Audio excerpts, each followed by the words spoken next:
Good morning, guys. Wanted to give you a bit of a channel update. We got back from our Dominican trip a couple days ago. I'm posting those videos online, but we are at home. I've got two more Dominican adventures to go up on the channel. Mostly detecting stuff, but you get to hang out with us on vacation as well. So check those out on our main unfrequented channel. Lost Treasures, I am updating. I'm going to start updating all of the videos that haven't made the channel yet. We've got about 150 old adventures from the previous 6 seasons that need to be uploaded. So you're going to start seeing some uploads there. Please, guys, watch those. Help the channel out there. I want to talk about a disappointment. Guess what? We got our cool new night camera.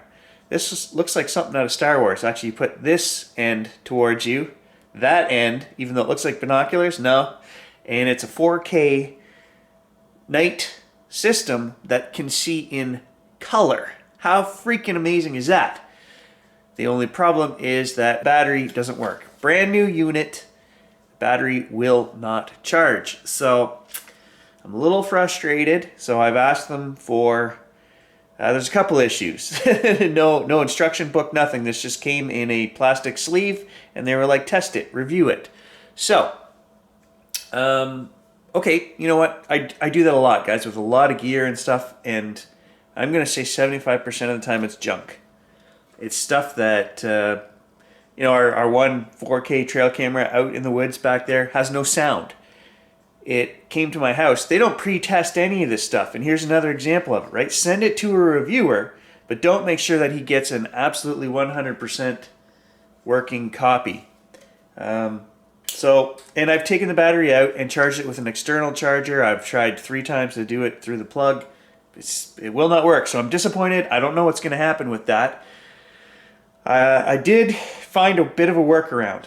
I can plug a drone battery into this and it will turn on and work, the same as our Bushnell scope. So I'm going to review, well, I'm not going to review it, guys. If they don't get back to me with the battery, we're just going to use it and we're going to see what it can do. I'm not giving anybody reviews anymore for junk. We'll test it, we'll play with it. You know what, I'll give you my thoughts on it, but so far it's been 3 days, I haven't heard anything about getting a replacement battery. So moving on. I want to show you guys something that actually scares me. That is my yard. December 30th, no snow, 0, none. In 47 and a half years of living in Northern Ontario, I have never seen that. Usually by now, we would have, in a bad year, 1.5 feet of snow. Well, I say that I was thinking about in terms of going snowmobiling. That would be a bad year. Normally, we have between 2 and 3 feet of snow. And in a really good year for snow, we could have 4 feet plus of snow out there this time of year. And I've never seen this. Never. There is nothing, no snow. Can we walk the woods and do all these things that we can't normally do without snowshoes and stuff? Yeah, but that scares me, guys. You cannot deny global warming at this point. We have no snow. Mr. Gage update. He's doing pretty okay. He hurt his paw at the kennel, so we have not taken him out for a couple days walk. We're waiting for he basically wore the back of his pad. He was playing with another dog and he ripped it right off. So yeah, he's moving pretty good now. Maybe we'll take him out for a run later today, but I'm trying to make sure he doesn't get an infection, so he's on antibiotics and creams and all that stuff, buddy? But he's also missing going for walks in the woods, so we'll get back at that soon. Speaking of walking in the woods, guys, I wanted to show you. You guys know that I had a pair of neoprene boots that I bought myself. I can't remember the brand. And I said right from the get-go that they weren't going to last very long. Well, we actually got 3 seasons out of them. 2 before I put a hole in them. Then I glued them. And then they lasted 1 more season. But for Christmas, my wife bought me a new set of these. These are original muck boots. And they're neoprene. The top part.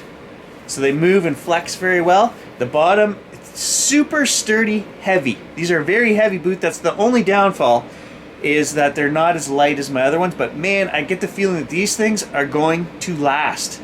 So I just wanted to show you guys these original muck boots. They're A little more expensive if you don't get them on sale. They're 250 bucks probably a pair, but my wife got them on sale for like half that price. So for 125 bucks, I think that's a pretty good purchase. They've got good grips on the bottom. We're going to be wearing these all through those back trails, which is a little bit dangerous because, as you know, we get sticks, the spruce logs that are down on the ground. They are the problem. They puncture your boots. When you step over, you get the spruce, the broken off branches, that'll stick right in your boot. So you have to be super careful. But this also has that rubber guard that goes halfway up. So I'm hoping that's going to be a good solution. So on my dad's home front, literally, his house rebuild, we need to go out and get Dad to go to the site with us. He was complaining to me again. There have been so many things that not the insurance company, but the builders have tried to skirt around and cheap out and, you know, fix this not properly, set this up not properly, not following the plan. We've actually got his main beam in the building was not put in from one support wall to the next support wall. They actually put in a brace. The beam was 5 inches short. And because of that, they had to change the plan and move his stairs, like go into the basement and all kinds of things like that. So I thought it would be a cool idea, guys, to go out, visit my dad on site and have him go over with us all of the things that he's caught himself, because my dad goes over there every second or third day. These guys love him, I'm sure. He's making them fix stuff all the time. He's making them change things. His main beam that they put in had a crack in it. All kinds of things like that. Dad will give you the horror stories. He's not in his house. He's not going to be in his house until probably next summer. That's how bad it is. He was supposed to be in the fall. There has been like no progress on this place. Very little in the last month and a half. Very little. We also got our Vid Atlantic anamorphic adapter that we can play with on the ZV-E1. And I'll show that to you guys really quick. So essentially this adapter adds an oblong aperture. You can see the shape of it there. It goes on the front of the lens, but it still adds that shape so that all the light coming through kind of changes.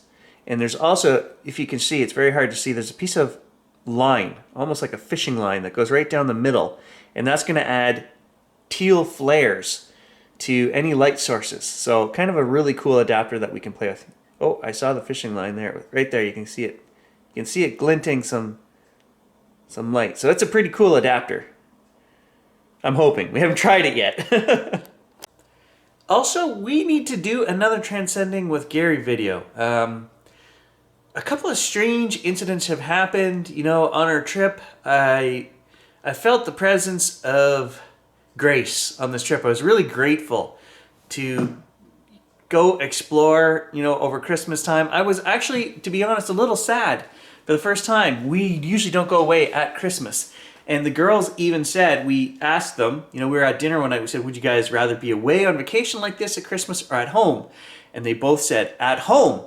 And I was thinking the exact same thing. Just that, you know, build up to family and all the visits you get in the week before and after Christmas where family hang out together and do things. Even just having board game day, which is something we've always done.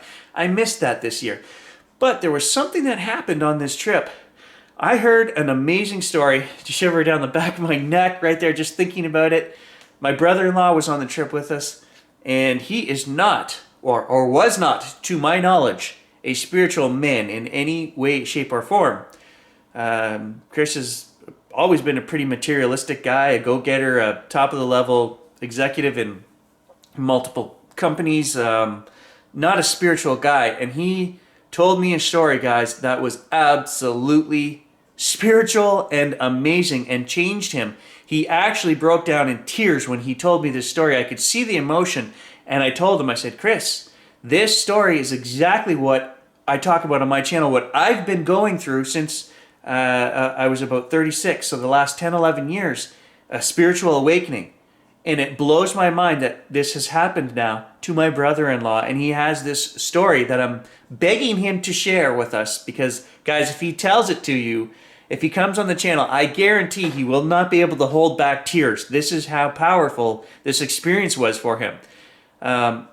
And I think that's an amazing thing because you see the truth of it. You see it. And it's an amazing story. This is something, guys, we talk about coincidences and things. Something happened physically. Chris has physical proof of this happening, and the story needs to be told. And if I can convince him, we're going to get him to come on and tell the story. And if not, maybe I'll convince him to let me just retell the story. It won't be as good, but it's an amazing story that you guys need to hear about in a Transcending video, and we're going to do that coming up. I guess the point of where my brain goes with that, the spirituality, is, guys, I believe as humans, we all will spiritually evolve in our time here. Some of us just pay greater attention to it. It happens at different phases of different people's lives, but it is going to happen to all of us. And this was a great example of it that I really feel we need to share. Really caught my attention because I think, as I say, it happens to everyone. But not everyone wants to talk about it or share it or even acknowledge it. I just wanted to take this opportunity to say Gary is feeling refreshed. I was a little burnt out after the fall, but you know, a week in the Dominican will spruce you right back up. I've got tons of plans for videos. We're coming into a new year, and on that note, I want to wish everybody a happy new year. I'm looking forward to committing to another year of videos on all three of the channels and continuing on, you know, metal detecting, our search for Bigfoot, as well as treasure. Just the adventures that we go on in the woods, spirit box stuff like that. I have plans for all of that, guys. Trying some new apps. I'm still interested. I'm still fired up to do all the stuff. One thing I am going to reduce on the channel and probably not do any more of it, all I've decided, is reviews of gear. Because even that night camera, which I had hopes of coming from a more reputable company, I'm frustrated and annoyed that essentially it's junk, guys. They're sending us stuff that nobody needs. It just, I don't need to promote it. They can't even send me a copy that works. So how can I do an unbiased review when I'm already biased that it's junk? So that's the one thing on this channel, guys, I'm going to reduce. I'm not going to do as much of this year. I'm probably going to do none this year. Is stupid reviews for junk that none of us, including me, need. Now, if I go buy something, obviously I will review it and share with you guys because it's something I want and I want to share with you if it's any good. But I'm not taking any more of this free crap. And on that note, Happy New Year, everybody.